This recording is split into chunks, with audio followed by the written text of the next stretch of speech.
প্রিয় দর্শক, নবম পে স্কেল নিয়ে আবারও সুখবর দেখা দিয়েছে।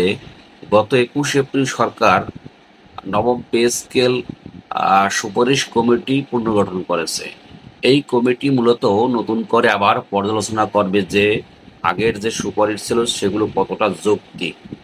এমনও হতে পারে যে তার চেয়ে হয়তো আহ, আমরা অনেক কিছু সুযোগ সুবিধা কম পেতে পারি, আবার বেশিও পেতে পারি। তবে বাস্তবতা হলো বৈশ্বিক যে জ্বালানি সংকট, যার ফলে সরকার অর্থনৈতিক চাপে পড়েছে।